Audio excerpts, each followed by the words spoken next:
I'm not sure how to even begin. This isn't the kind of story I ever thought I'd be telling.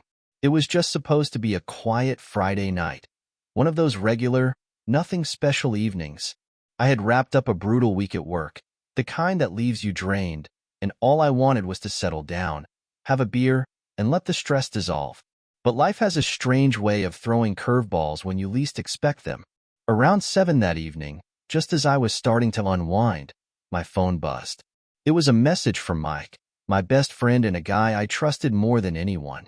"Hey man, big surprise party tonight. Make sure you're there at 8 sharp and don't ask any questions, okay? Just show up. You'll love it." I could tell from the text that he was excited, but it seemed strange. Mike and I usually didn't do surprises, and he wasn't the kind to keep secrets. I tried to call him back, but he didn't pick up, leaving me more curious than ever. After a bit of back and forth in my mind, I thought, why not? It's been ages since I did something spontaneous. So I grabbed my coat and headed out, thinking this was just a low-key gathering to lift my spirits. The address Mike had sent was unfamiliar, in a part of town I rarely visited. When I got there, I noticed a few cars parked outside, nothing extravagant, just the kind of crowd you'd expect at a small, intimate gathering. But when I walked in, I was hit by something strange. The room was dimly lit, the music was soft, almost too quiet, and the whole place had this tense vibe. It was like everyone was there, but no one was really comfortable. Looking around, I didn't recognize anyone. I was about to double-check if I had the wrong address when, suddenly, the lights cut out. Complete darkness. Then, after a few seconds, a hush fell over the crowd, and everyone went silent, like they were waiting for something big to happen. In that silence, my eyes adjusted, and I began to see shapes and faces emerging from the dimness. Then, just as suddenly as they had gone out, the lights flickered back on, brighter than before, illuminating every corner of the room. There was a collective cheer, like everyone was in on some secret, except for me. That's when I saw her. Standing in the middle of the room, looking stunned, was my wife, Julia. She was dressed in this tight black dress I hadn't seen before, her hair done up in a way she'd never bothered with for any night out with me. For a split second, her expression was one of surprise and shock, almost like she hadn't expected me to be there. But as her eyes locked onto mine, her face went cold. It was the kind of look that hits you right in the gut, an instinctual, sickening feeling that tells you something is very, very wrong. I stood there, frozen, staring back at her, trying to make sense of what was happening. Around her were people I barely knew, if at all. Some I had seen in passing, maybe mutual acquaintances, but most were complete strangers.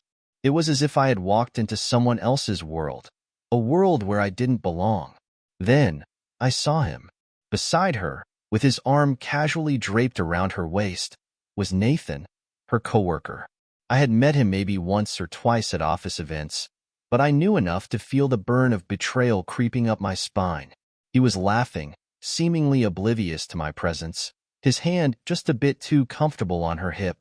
And Julia, she wasn't pushing him away. Time seemed to stand still as I processed what I was seeing. The laughter and chatter around us faded until it was just the three of us, caught in this twisted spotlight. I wanted to look away, to just walk out and pretend I hadn't seen anything. But I couldn't. I needed answers. Finally, after what felt like an eternity, someone noticed the tension in the room.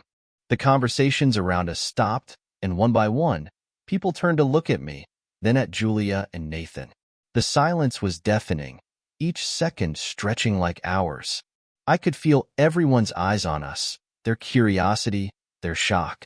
They were as clueless as I was. Julia's face twisted into something between shame and defiance. Her mouth opened as if to speak, but no words came out. She just stared back at me, her eyes pleading, but for what, I didn't know.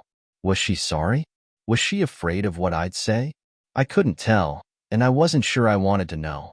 In that agonizing silence, I felt the weight of all the unasked questions, all the doubts I had ignored over the years. The late nights, the secretive texts, the sudden work trips that didn't add up. It all came crashing down, each memory slotting into place like pieces of a puzzle I didn't want to solve. Finally, I broke the silence. I took a deep breath, steadied myself, and with as much calm as I could muster, said, "Julia, I hope this surprise was worth all the planning." My voice was low, almost steady, but the words felt like they echoed in the room, cutting through the silence. Gasps rippled through the crowd. Julia's eyes widened. Her cheeks flushed a deep red. Nathan looked like he'd just been punched, his arms slowly dropping from her waist. And as everyone stood there, waiting to see what would happen next, I realized I wasn't the only one blindsided tonight. But I was the one who had nothing left to lose. The room was still, the kind of tense, uncomfortable quiet that doesn't sit well with anyone. I could feel everyone's eyes darting between me, Julia, and Nathan. I didn't even know these people, but they all knew her. Somehow, she had this entire secret life, right in front of my eyes, and I had been too blind to see it. Every detail in this room screamed betrayal, and I was drowning in it. Julia cleared her throat, her eyes flicking nervously around the room, like a deer caught in headlights. She finally broke her silence, her voice shaky. "Tom, it's not. I didn't expect you to be here." I scoffed. That was all she had to say? That she hadn't expected me? My mind raced, every nerve in my body on edge. I felt something shift in me, some instinct to stay calm, to keep control over the situation, especially with all these eyes watching us. I wasn't about to give her the satisfaction of seeing me lose it. "Oh, really? I guess I'm crashing my own party, huh?" I replied, forcing a bitter smile. "I'd say sorry, but I'm a little confused. I thought this was supposed to be a night out with friends. Looks like I walked into a different kind of gathering." My voice was calm, but every word felt like a weapon, aimed straight at her. Nathan's face had turned ghostly pale, and he shifted uncomfortably beside Julia. I didn't give him the satisfaction of my full attention. Instead, I focused on Julia, my gaze unflinching, watching every emotion flicker across her face. Finally, she tried to muster a response, but her voice wavered, barely audible. "Tom, please, can we talk about this somewhere else?" But I wasn't about to give her an easy way out. Not after everything I was starting to piece together. I took a slow, deliberate step forward, the crowd parting around me as if they were terrified to get in my way. The tension was so thick you could cut it with a knife. "Oh, we'll talk about it, Julia," I said, my voice cold. "But I think we're past the point of privacy here. Why don't you explain to everyone here what's going on?" I gestured to the crowd, the bewildered and uncomfortable faces, each of them probably wishing they'd stayed home tonight. Julia's face flushed red, and she looked down, avoiding my eyes. It was almost pitiful, seeing her standing there, suddenly small, vulnerable, with nowhere to hide. Nathan, on the other hand, had started to back away, his hands up in a placating gesture, as if he thought he could just slip out of the mess he had helped create. But I wasn't letting him off the hook. "Nathan!" I barked, making him freeze in place. His eyes darted toward me, then quickly looked away, clearly hoping I wouldn't make him a part of this conversation. "Since Julia seems to be at a loss for words, why don't you tell me? What's going on here?" He stammered, struggling to come up with something, but nothing came. The man looked like he'd rather be anywhere else in the world at that moment. I almost felt sorry for him. Almost. "Well?" I pressed, my voice cold as ice. "You didn't seem too shy when you had your arm around my wife a minute ago. Go ahead, say something." After a painful pause, Nathan finally managed to squeak out, "Tom, look, man, this isn't. I mean, we didn't expect you to show up." I finished his sentence, my voice dripping with sarcasm. "No, of course not. Why would you? I'm just her husband. Why would I be part of the equation, right?" My anger was sharp, barely contained, and everyone in the room could feel it. Julia finally looked up, her eyes filled with tears. "Tom, please, don't make a scene. Let's just go somewhere and talk." "Talk?" I snapped, louder than I intended. Now you want to talk? After keeping this little game going behind my back? How long has this been happening, Julia? How long have you been lying to me? She didn't respond, and in that silence, I felt the reality sink in. This wasn't just some drunken mistake. This was deliberate, planned. And worse yet, I could see in her eyes that she had no defense, no explanation that could justify what she had done. The crowd around us had gone from uncomfortable to stunned, watching in silence as this train wreck unfolded. Every person in that room was now a witness to the mess that my marriage had become. And in a strange way, I wanted them to see it. I wanted them to see the truth. Julia, in her perfect black dress, with her perfect lies, standing there with the man she'd chosen to betray me with. Tell me, Julia, I continued, my voice steady but filled with bitterness. Was any of it real? Or was this what you wanted all along? Her lips trembled as she struggled to find words, but nothing came. And that, somehow, was my answer. The silence told me everything I needed to know. I could feel the anger simmering, threatening to boil over. Every fiber of my being wanted to scream, to lash out, to make her feel a fraction of the pain I was feeling. But I held back, holding on to my last shred of dignity. I wouldn't give her the satisfaction of seeing me break down. Not here, not in front of these strangers. With one final look at her, I stepped back, my voice barely more than a whisper. I hope it was worth it, Julia. I hope he's worth throwing everything away. And with that, I turned and walked out, leaving her standing there, exposed, in front of everyone she had lied to. I didn't know where I was going, only that I needed to get as far away from her as possible. But as I stepped out into the cold night air, I knew that this was just the beginning. The truth was out, but the story was far from over. I stumbled out of that house and into the cold night, the chill hitting me like a slap to the face. The street was quiet, with only the faint sound of laughter and music drifting out from the party behind me. I couldn't believe what had just happened. The betrayal, the humiliation, the sheer audacity of it all. It was overwhelming. I felt like I was suffocating, every breath heavy and labored, weighed down by the reality of what I had just witnessed. I walked down the street aimlessly, hands stuffed into my pockets, trying to numb myself from the pain.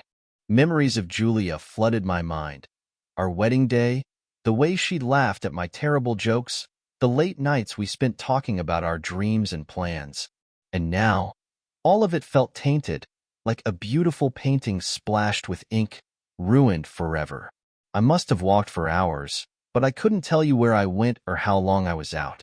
At some point, I found myself sitting on a bench in a small park, the faint glow of streetlights casting long shadows.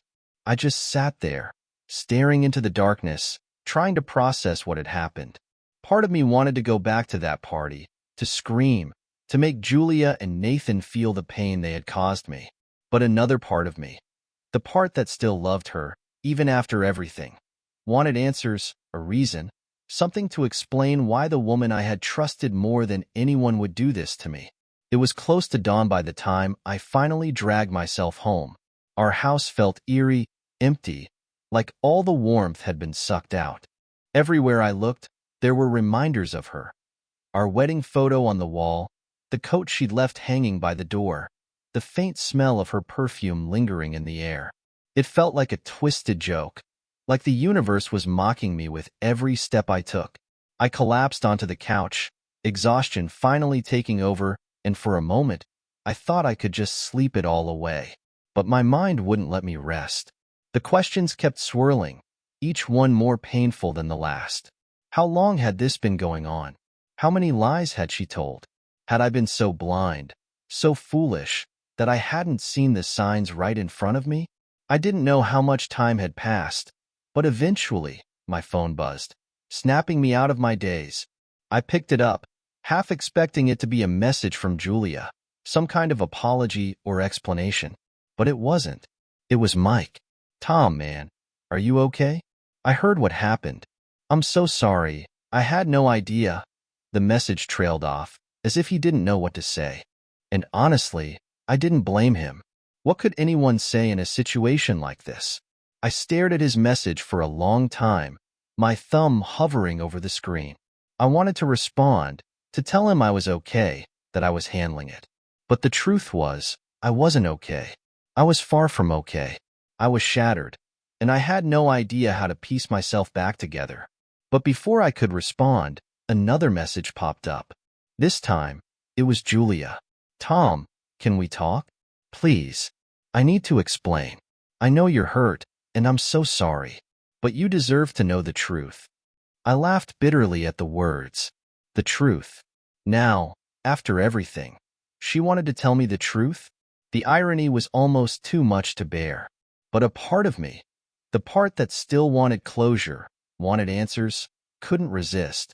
Maybe hearing her out would give me the closure I needed, help me move on from the nightmare she had dragged me into.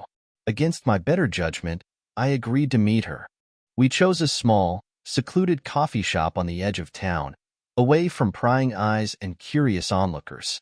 I arrived early, nursing a cup of coffee and trying to keep my emotions in check. I didn't know what I expected.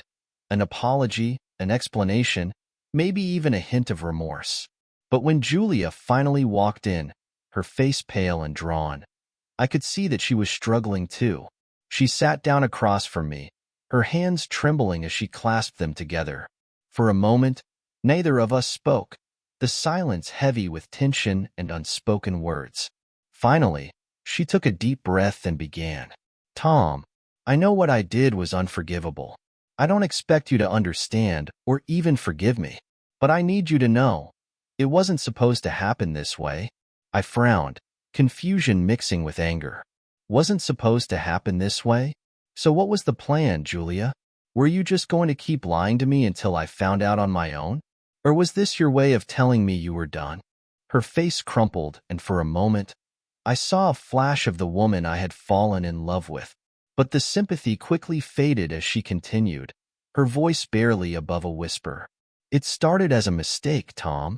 I didn't mean for it to go this far. Nathan and we got close at work. I was feeling neglected, lonely, and he was there, always supportive, always listening. One thing led to another, and before I knew it, I was in over my head. I didn't know how to stop. I was scared of losing you, but I was also scared of what I'd become. I clenched my fists, the anger bubbling beneath the surface. Neglected? Lonely? Julia, we've been married for years. I was always there for you. If you felt something was missing, why didn't you come to me? Why didn't you talk to me instead of running to him? She looked away, guilt etched into every line of her face. I don't know, Tom. I thought I could handle it, that it was just a phase. But things spiraled out of control, and by the time I realized what I was doing, it was too late. The weight of her words sank in, each one hitting me like a punch to the gut. This was the woman I had trusted with my heart, my life. And here she was, admitting that my love hadn't been enough to keep her from betraying me. I took a shaky breath, trying to keep my voice steady. So what now, Julia? What am I supposed to do with this confession? Just pretend it didn't happen? Move on like everything's fine? She reached across the table, her hand trembling as it hovered over mine. I don't know, Tom. I wanted you to know. I don't expect you to forgive me. I just didn't want you to walk away without knowing the whole truth. I stared at her hand, the hand I had held so many times, the hand that had once been a source of comfort and warmth. Now, it felt like a stranger's touch, foreign and cold. With a bitter laugh, I pulled my hand away. The whole truth? Julia, I don't think I'll ever know the whole truth. I don't think you even know what that is anymore. She flinched, her face pale, but she didn't argue. She just sat there, defeated, as if she had nothing left to give. I stood up, my chair scraping against the floor. Goodbye, Julia. I hope you find whatever it is you're looking for. But don't expect me to be a part of it. And with that, I walked out of the coffee shop, leaving her behind, the echoes of our shattered lives lingering in the air. As I stepped into the bright morning light, I felt a strange sense of relief mixed with sorrow. I had my answers, but they were hollow, empty. Julia's betrayal had left scars that would take a lifetime to heal, and I knew that this was only the beginning of my journey to rebuild what she had broken. Leaving Julia in that coffee shop felt both like a release and a wound all over again. As I walked down the street, her confession replayed in my mind, over and over, each word twisting the knife deeper. I knew I had to move forward, somehow, but the reality of rebuilding a life from the ruins of a betrayal felt daunting, almost impossible. How do you pick up the pieces when the person you trusted most was the one who broke you? I spent the next few days in a strange haze, keeping to myself, ignoring calls, and barely eating or sleeping. My friends, Mike especially, were concerned, texting and calling, offering support, but I wasn't ready to face anyone. Talking about it felt like it would make it all too real.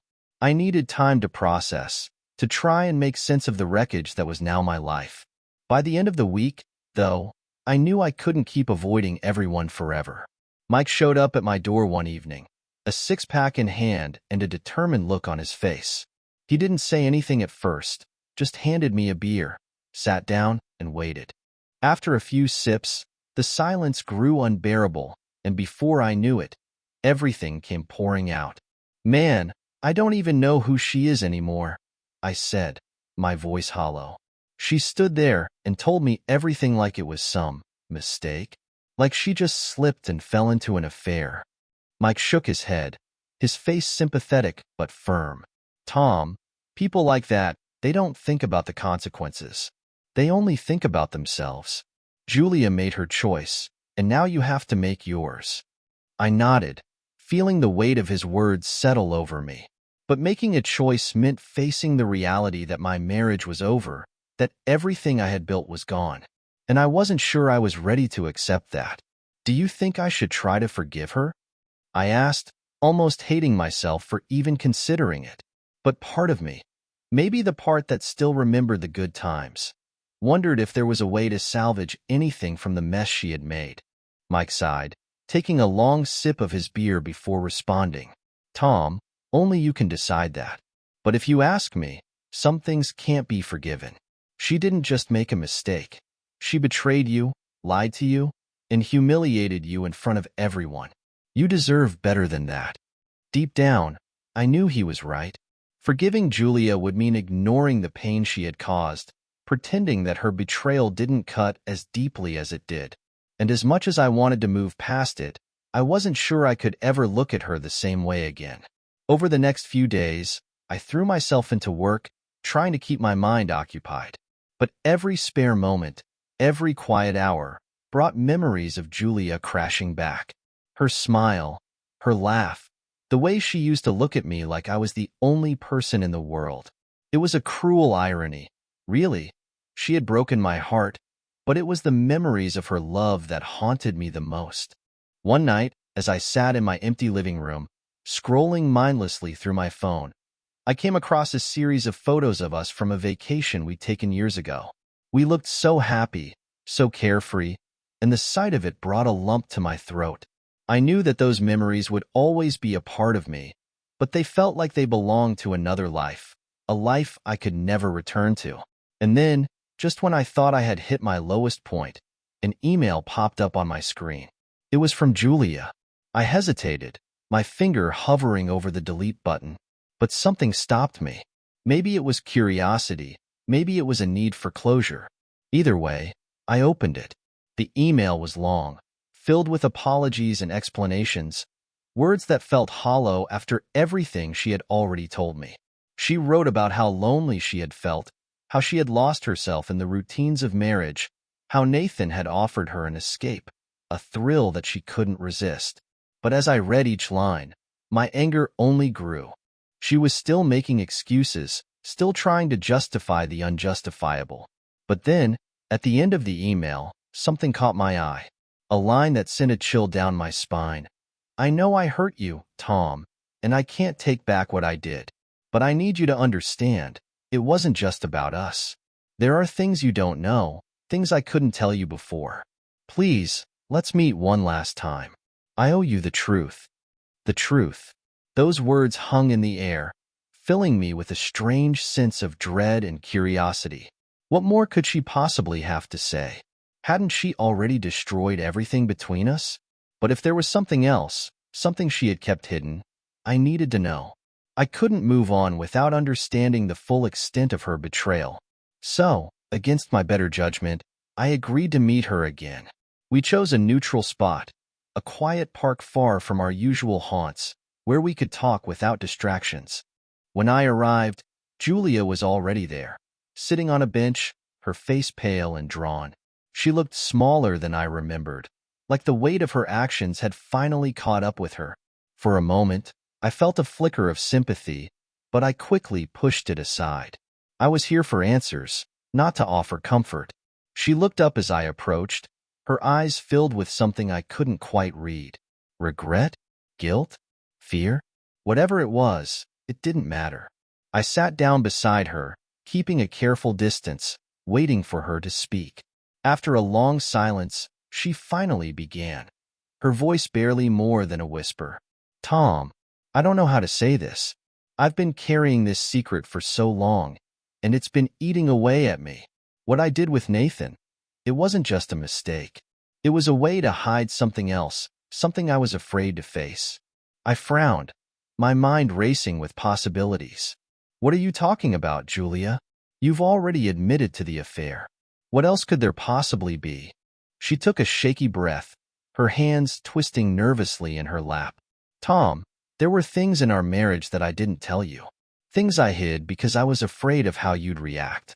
But after everything, I can't keep lying to you. You deserve to know the truth.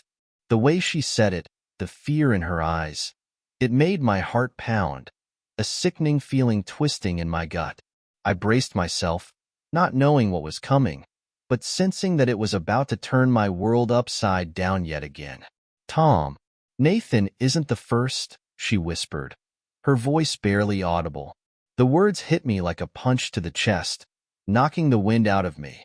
I stared at her, speechless, my mind struggling to process what she had just said. The betrayal I thought I understood was just the tip of the iceberg. There was more, so much more, that I hadn't known.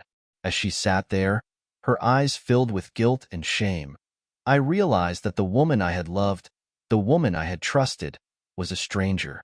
And whatever truth she was about to reveal would be the final blow, the one that would break whatever was left of us. The silence between us felt like a chasm, deep and impossible to cross. I sat there, reeling, her words echoing in my mind. Nathan isn't the first. My whole body felt numb, but inside, my thoughts were a storm, crashing against each other in chaos. What did she mean? How many times had she done this? With whom? Each question felt like a fresh wound, cutting deeper and deeper. Julia sat quietly, her hands twisted together, eyes cast down like she couldn't bear to look at me. I could see the weight of what she was about to reveal, but it was nothing compared to the devastation building inside me. After what felt like an eternity, she finally looked up, her eyes brimming with tears. Tom, I don't even know where to begin. I didn't want to hurt you, and I know that sounds ridiculous now, but it's the truth. I kept telling myself that it would be the last time, that I could stop, but I couldn't. She swallowed hard, and I could see the struggle on her face, as if she was searching for the right words. But there were no right words. Nothing she could say would make this easier to bear. How long, Julia? My voice was quiet, cold. I didn't trust myself to speak any louder, afraid that if I did, I might shatter right there on that bench. How long has this been going on?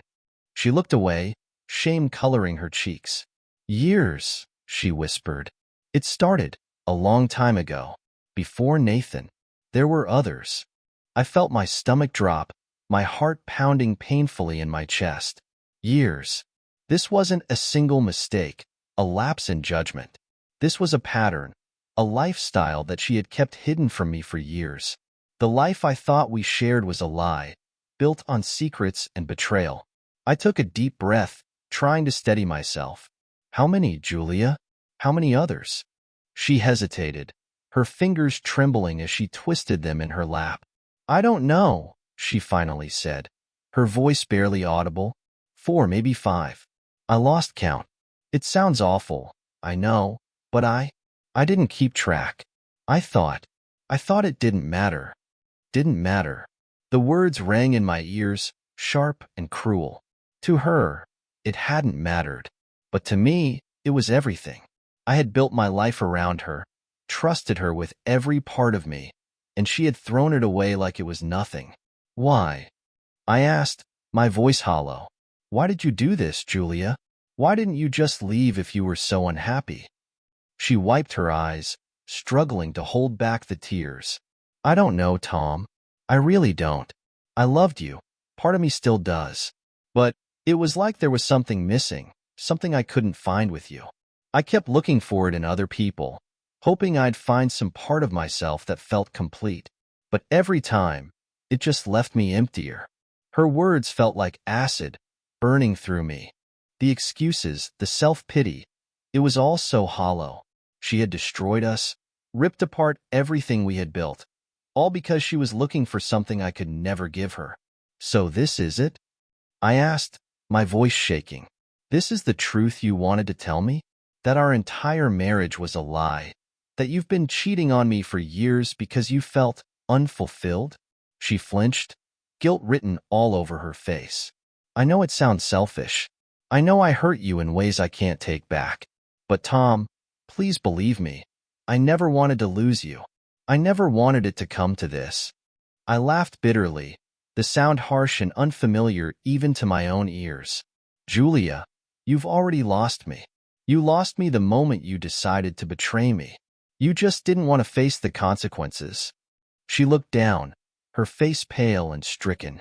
For a moment, I thought she might argue, try to defend herself, but she just nodded, accepting the truth of my words. And in that moment, I saw her for what she truly was. A person who had taken everything I had given her and thrown it away for reasons she herself didn't even understand. The silence stretched between us, heavy and oppressive. I knew there was nothing left to say, no words that could mend the shattered remains of our life together. But part of me still clung to the hope that I could find something, some piece of the truth that would make this pain easier to bear. Finally, I spoke, my voice raw with emotion. Julia, I loved you. I trusted you. And you destroyed that over and over again. I don't know if I can ever forgive you for that.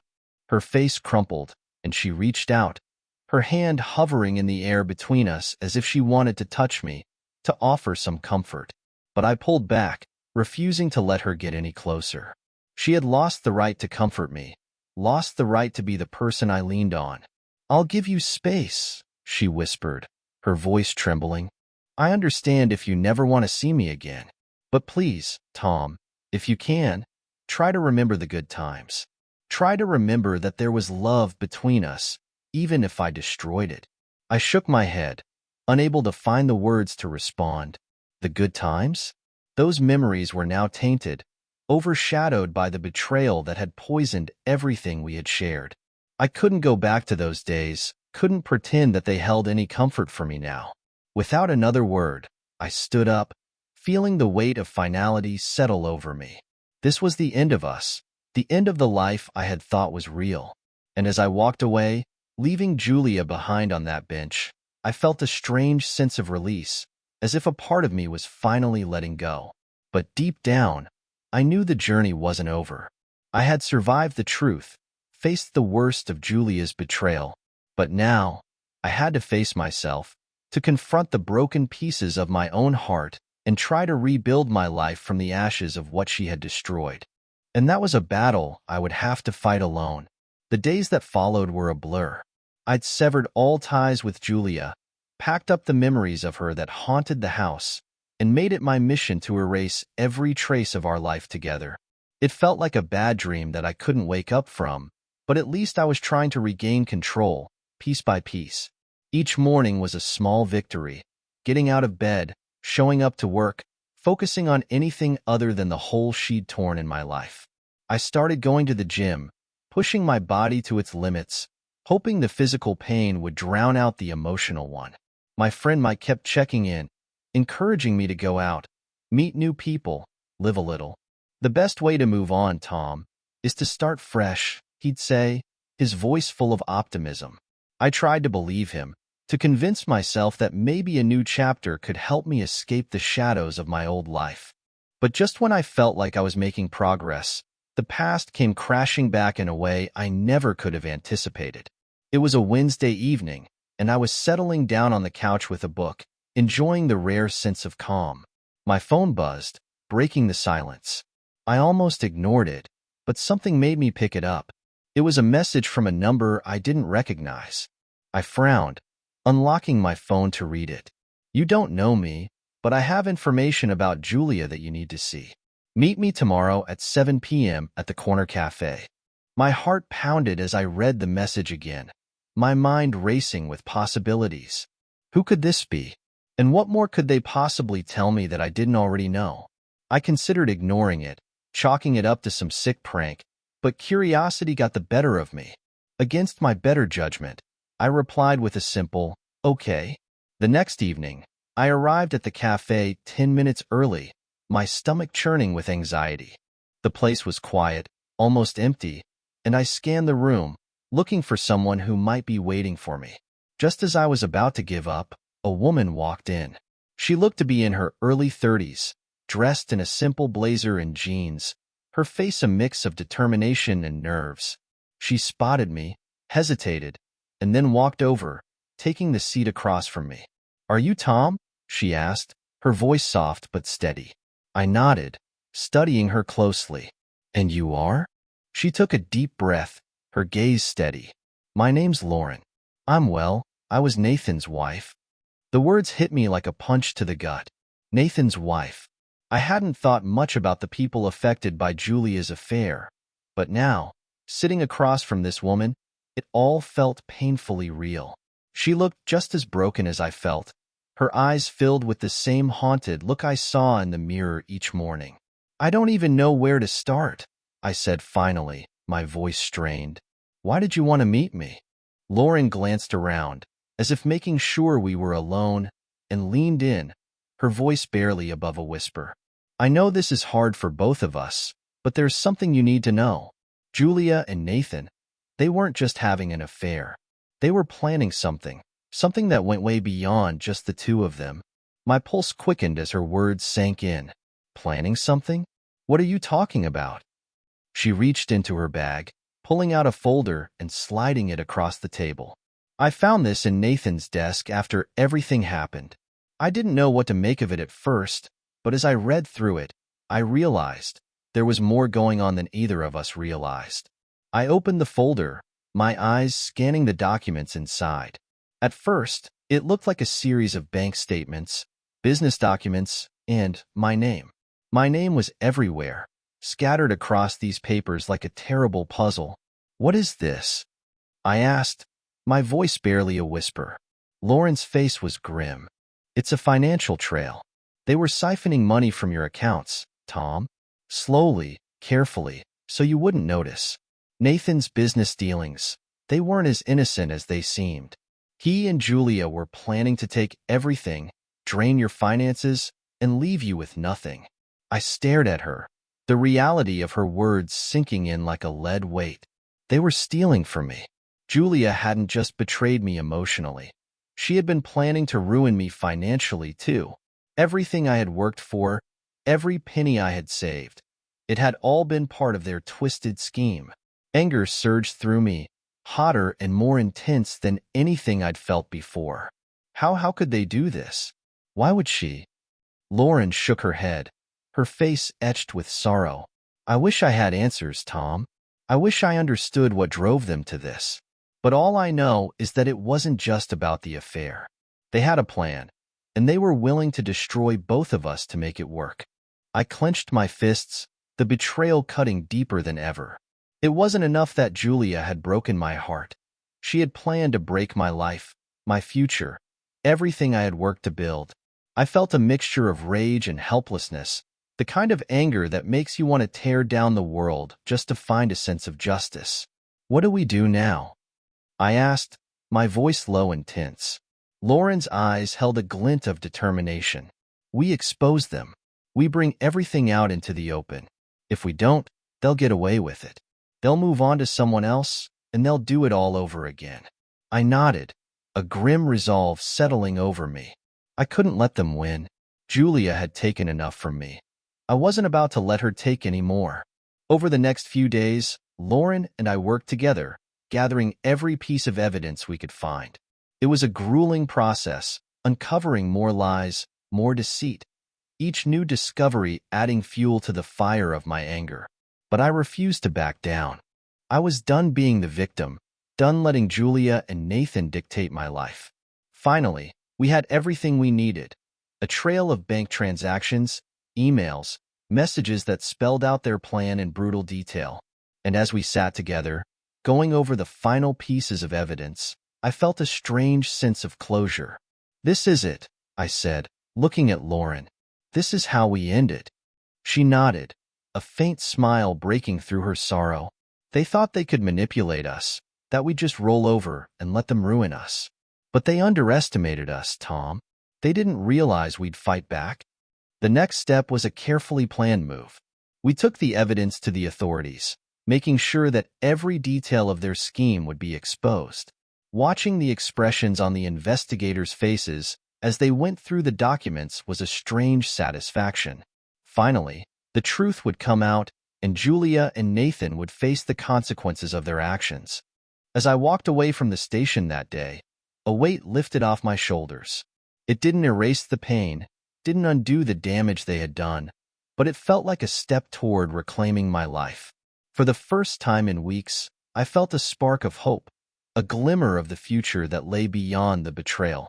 Julia and Nathan had taken so much from me, but they couldn't take everything. They couldn't take my dignity, my strength, or my resolve. And as I walked away, I knew one thing for certain. I would come out of this stronger, no matter how long it took. The following weeks were a whirlwind. Once we handed over the evidence to the authorities, things started moving quickly. Julia and Nathan had been sloppy enough that their scheme was easy to trace. Their bank transactions, hidden accounts, and message trails provided the investigators with more than enough to build a solid case. Every day, I'd get updates from the detective in charge, and each piece of information seemed to chip away at the power Julia and Nathan had held over me. But nothing prepared me for the moment I got the call from the detective, telling me they'd both been brought in for questioning. "They're denying most of it," he said, his voice calm but resolute. "But we have enough to press charges. The evidence is there, and they can't talk their way out of it." The news hit me with a mix of relief and sorrow. I hadn't wanted to see Julia in this position. Part of me had even hoped she might admit to everything, take responsibility, show some semblance of remorse. But instead, she was doing what she did best: lying, manipulating, trying to escape the consequences of her actions. It felt like a final betrayal, the last proof that the woman I had loved was truly gone. Days turned into weeks, and I began the slow, painstaking process of rebuilding. Lauren and I had become unexpected allies in all of this, bound by the shared betrayal we had suffered. We spent hours talking, dissecting every painful memory, supporting each other through the darkest moments. It was strange, finding comfort in someone else's pain, but it helped. Knowing I wasn't alone in this nightmare made the burden a little easier to bear. One afternoon, as we were going over some remaining legal documents together, Lauren looked at me, a thoughtful expression on her face. "Tom," she began, hesitating slightly, "have you thought about what you want to do next? Now that Julia and Nathan are out of your life, what's your plan?" The question caught me off guard. I hadn't really thought about the future. I had been so consumed with exposing the truth and getting justice that I hadn't considered what would come after. For so long, my life had revolved around Julia, around the dreams we had shared. Now, those dreams were ashes, and I was left with the daunting task of starting over. "I honestly don't know," I admitted, my voice low. "I spent so many years building a life with her, and now, it's like I don't even know who I am without her." Lauren nodded, her eyes filled with understanding. "I get it. I'm going through the same thing. But maybe it's a chance to start fresh. to become someone new, someone stronger. Her words struck a chord with me, a spark of hope that had been buried beneath the pain. Maybe she was right. Maybe this was my chance to rebuild, to redefine who I was. I didn't have to be the man Julia had left behind.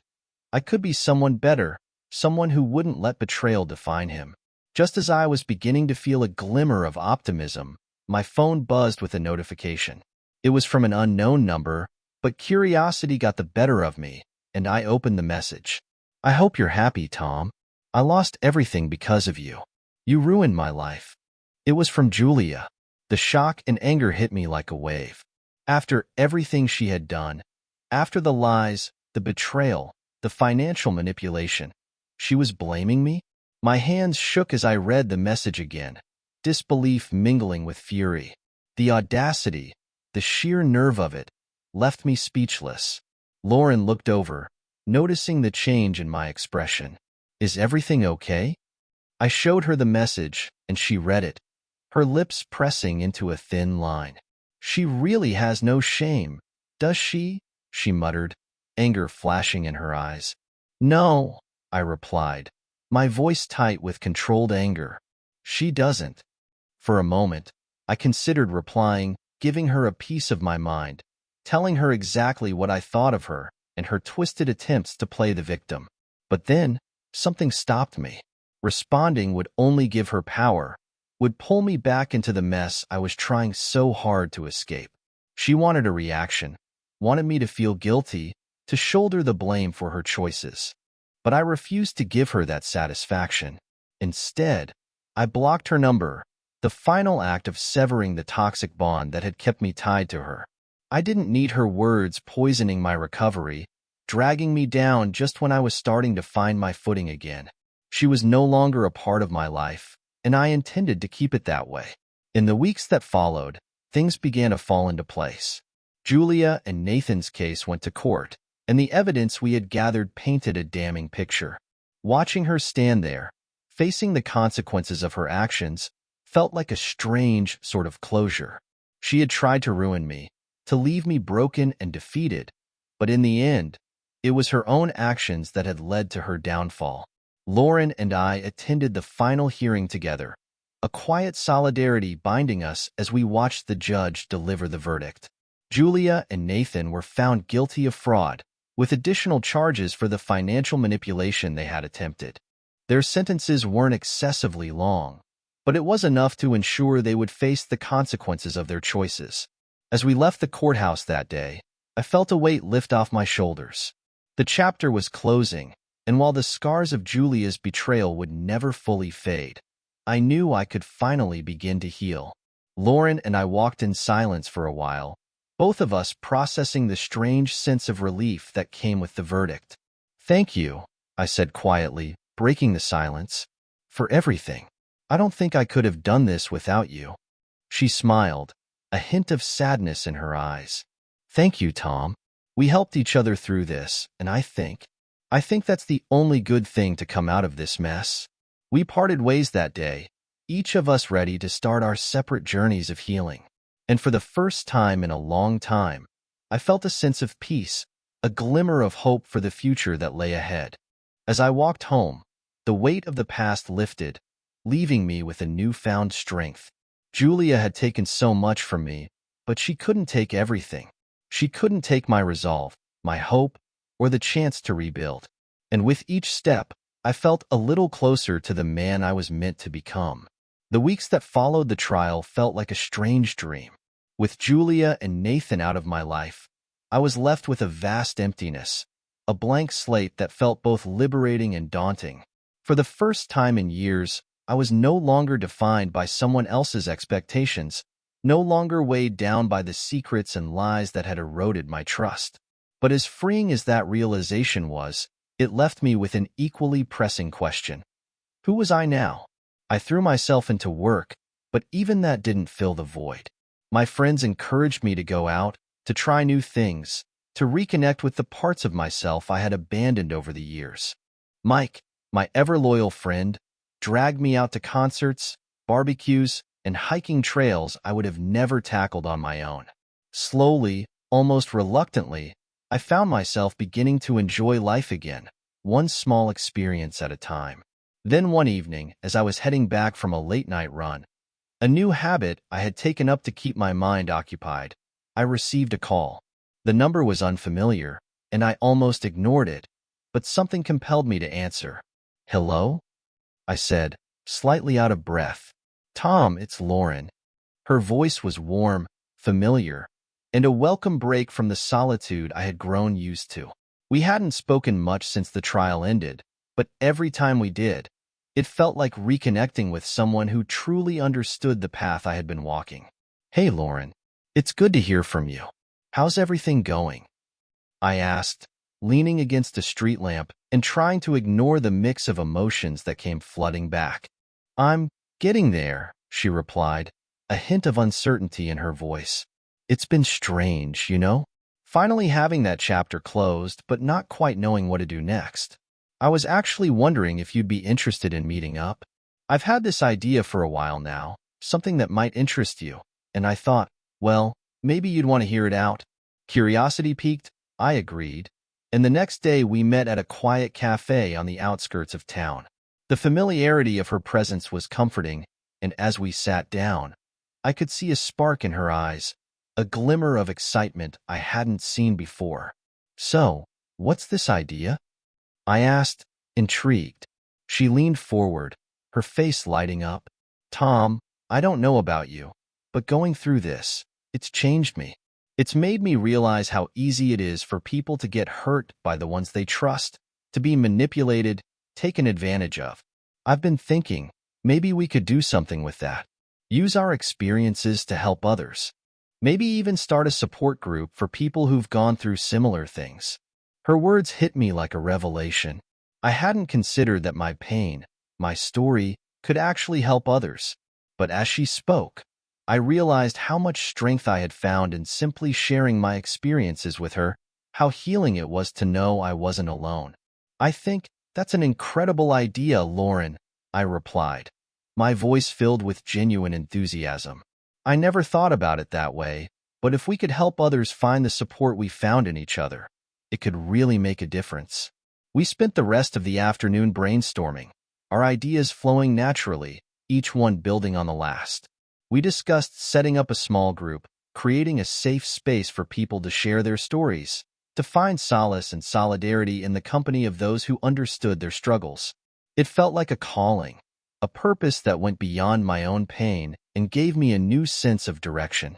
Over the next few weeks, we worked tirelessly, reaching out to local organizations, finding a space to hold meetings, and spreading the word about our new support group. The response was overwhelming. People from all walks of life reached out, sharing stories of betrayal, heartbreak, and resilience. I realized then that betrayal didn't discriminate. It was a universal pain, and there were countless others who had been scarred by it. The first meeting was a mix of nerves and anticipation. Lauren and I stood at the front of a small rented hall, a circle of chairs set up in the middle of the room. People filtered in, each one carrying a story, each one bringing with them the weight of their experiences. Some were quiet, reserved, while others had a look of fierce determination in their eyes. We began with introductions, each person taking a turn to share as much or as little as they wanted. When it was my turn, I took a deep breath, feeling a familiar ache as I revisited the events that had led me here. But this time, the pain was different. It felt less like a wound and more like a badge of resilience, a reminder of what I had endured and overcome. After I finished, Lauren spoke, her voice filled with empathy and strength. As she shared her story, I watched the expressions of the people around us, saw the understanding, the compassion in their eyes. And in that moment, I knew we were doing something powerful. We were taking our pain and using it to build something meaningful, something that could heal. As the meetings continued, I found myself growing stronger, more confident, each session peeling back another layer of hurt and replacing it with resilience.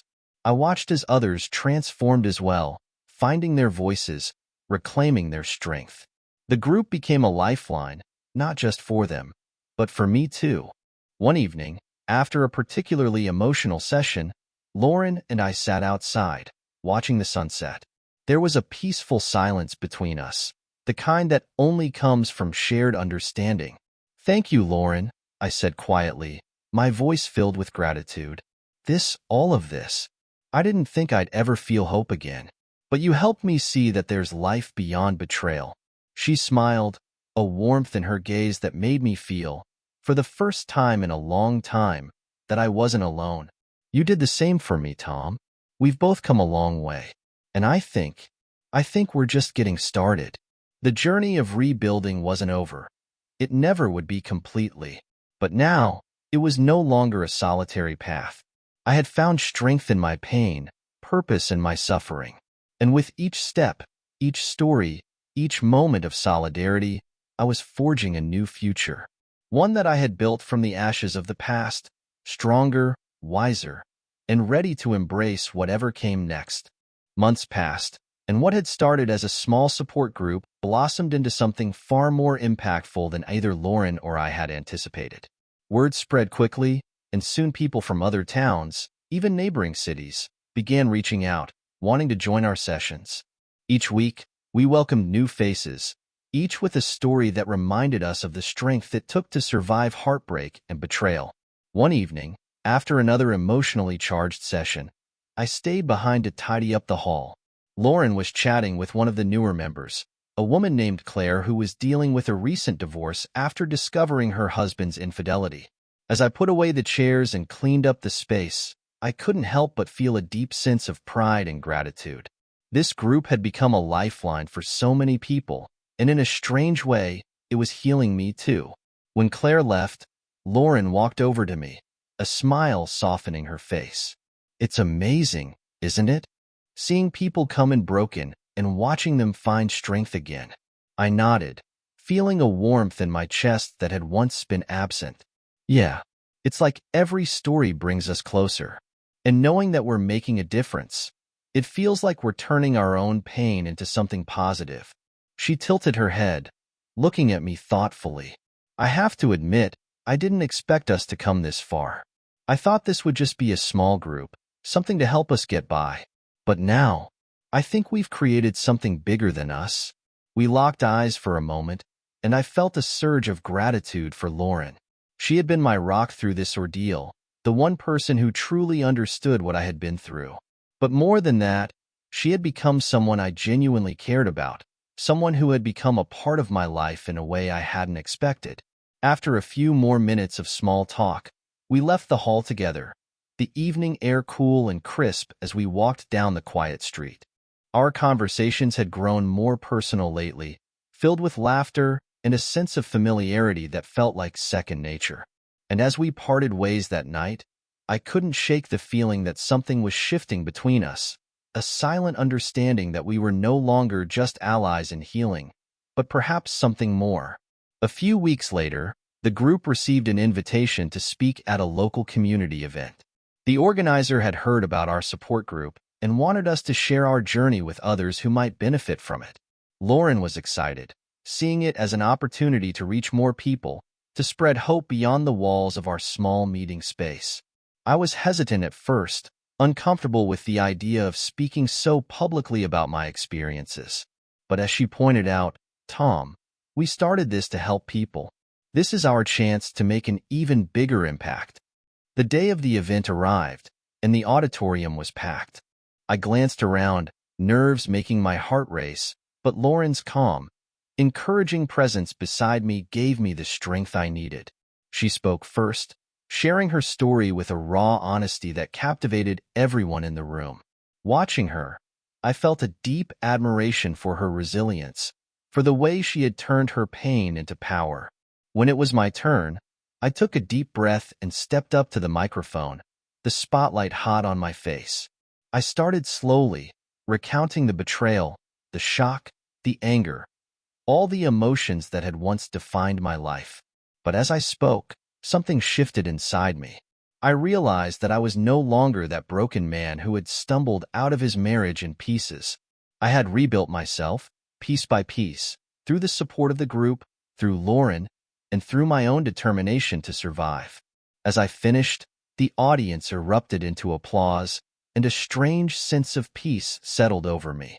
For the first time, I felt free from the pain, from the bitterness, from the memories that had haunted me for so long. After the event, people came up to us, thanking us for sharing our stories, expressing how much our words had resonated with them. As we packed up, Lauren looked at me, her eyes shining with pride. "You did great, Tom," she said, giving my arm a squeeze. "I'm so proud of you." I smiled, feeling a surge of warmth at her touch. "I couldn't have done it without you, Lauren. You've been there for me through everything. I don't know how to thank you." Her gaze softened, and for a moment, there was a spark between us, something unspoken but undeniable. We stood there, the world around us fading as we locked eyes, and I knew that whatever this was, it was real. After a quiet moment, she looked away, a faint blush coloring her cheeks. I should get going," she said, her voice a little unsteady. "But let's grab dinner sometime soon. Just us." I nodded, my heart pounding. "I'd like that." The following weeks were a blur of dinners, quiet conversations, and long walks. We didn't talk much about our pasts anymore. Instead, we focused on the future, on the lives we were building. What had once been a friendship born out of shared pain was slowly transforming into something beautiful, something filled with hope. One evening, as we were walking through the park, Lauren stopped suddenly, turning to me with a serious expression. "Tom," she began, her voice hesitant, "I know we both have a lot of baggage, and maybe it's too soon, but I think I'm ready to try again, to open myself up to something new. With you." Her words took my breath away. I hadn't realized how much I had been waiting to hear them, how much I had hoped for a second chance at happiness. Taking her hand, I looked into her eyes, feeling a warmth that was both comforting and exhilarating. "I feel the same way, Lauren. I never thought I'd find someone I could trust again, but with you, it feels right." In that moment, I knew that the scars of my past had led me to something beautiful, something that made every hardship worth it. We had both walked through fire, but we had come out stronger, and now, standing there together, I felt a peace that I hadn't known in years. Our relationship blossomed slowly, each step filled with patience and understanding. We both knew the risks, the fears that came with opening ourselves up again, but we faced them together, building a love founded on trust, respect, and resilience. The support group continued to thrive, and with each meeting, I was reminded of the strength we had found through shared pain. Lauren and I became a symbol for the group, a reminder that even the deepest wounds could heal, that love could bloom again in the wake of betrayal. And as the months turned into years, I knew that I had finally found the happiness I deserved. I had walked through darkness, but it had led me to a future brighter than I could have ever imagined. In the end, I realized that betrayal didn't define me. It was a part of my story, yes, but it was only the beginning. The real story was one of healing, of resilience, and of finding love in the unlikeliest of places. And that story was just beginning. The years that followed brought a sense of peace and fulfillment I never could have imagined. Lauren and I became inseparable, our lives intertwining as we continued to heal, grow, and support each other. Our relationship was one of understanding, rooted in a shared resilience and mutual respect. It was a love that had been built on the ashes of heartbreak and betrayal, but it was stronger, deeper because of it. Our support group blossomed, expanding far beyond what we had originally envisioned. What had started as a small circle of people searching for solace turned into a community, a place of refuge for those navigating their own painful experiences. We saw people walk in broken and emerge with a newfound strength, and each story reminded us of the impact we were making. The group meetings became the heart of our lives, a constant reminder of the power of resilience and the beauty of shared healing. One day, as we wrapped up another meeting, Lauren looked at me with a sparkle in her eye. "Tom," she began, her voice soft but filled with excitement, "what would you think about starting something even bigger? A foundation, maybe? Something that could reach people beyond this community, something that could offer counseling, resources, and even financial support for those left struggling after betrayal and divorce. I was floored by the idea. Lauren had always been ambitious, always driven to help others, but this vision took things to a new level. And as I looked at her, I realized how much her strength, her compassion, had inspired me. "I think it's a brilliant idea," I replied, feeling a surge of pride. "Let's do it. We'll build something that can change lives, just like we've changed our own." And so, we set out to create the Phoenix Foundation, named for the mythological bird that rises from its own ashes, a symbol of rebirth and transformation. It took months of planning, late nights, and endless calls, but with the help of our community, we launched the foundation. We hosted workshops, partnered with therapists, and raised funds to provide counseling and legal resources for those who couldn't afford them. The work was challenging, but it was meaningful, and it gave us a renewed sense of purpose. As the Phoenix Foundation grew, so did our lives together. We moved into a home on the outskirts of town, surrounded by trees and fields, a peaceful haven where we could unwind and recharge. Lauren brought her love of gardening to the property, filling our yard with vibrant flowers, each bloom a testament to the life we were building together. We often spent quiet evenings on our back porch, watching the sunset, talking about our dreams and the lives we were helping to rebuild. One evening, as we sat outside under a sky painted with the colors of dusk, Lauren turned to me, her face glowing with happiness. "I can't believe how far we've come, Tom," she said, her voice filled with emotion. "If you had told me years ago that we'd be here, that we'd find this kind of peace and purpose, I wouldn't have believed it." I reached for her hand, giving it a gentle squeeze. Neither would I. But somehow, the pain brought us together, made us stronger, and now, I can't imagine life without you. In that moment, I realized that Lauren was my home, my heart, the love that had brought me back to life. She had turned the darkest chapter of my story into something beautiful, and I knew that we were bound together in a way that transcended words. Over time, we celebrated each small victory, every new person who walked through the doors of the Phoenix Foundation, every story of resilience and courage that reminded us why we had started this journey.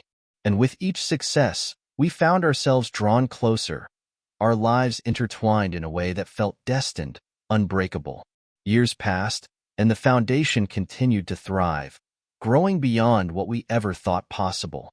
We watched as people reclaimed their lives, rebuilt their futures, and found happiness in places they'd thought impossible. It was a legacy that went beyond us, a symbol of the strength we had found and the healing we had shared. One autumn afternoon, as we strolled through the park near our home, Lauren stopped suddenly, looking up at me with a soft smile. "You know," she said, her voice filled with warmth, "I think we've built something incredible, but the best part is that we built it together." I smiled, pulling her close, feeling a sense of contentment that I hadn't known was possible. "We did, Lauren, and I wouldn't trade it for anything." And as we walked hand in hand, the leaves crunching underfoot, I knew that we had found our way out of the darkness and into the light. Our journey had been painful, filled with heartache and challenges, but it had led us to a life of purpose, love, and peace. We had risen from the ashes of betrayal, stronger and more whole than we had ever been. In the end, our story wasn't defined by betrayal or heartbreak. It was defined by healing, by resilience, by the power of choosing to rebuild even when everything seemed lost. And together, we had created a future that was filled with hope, a future that would stand as a testament to the strength of the human heart. Our story had come full circle, and as we walked forward into the sunset, I knew that we were exactly where we were meant to be.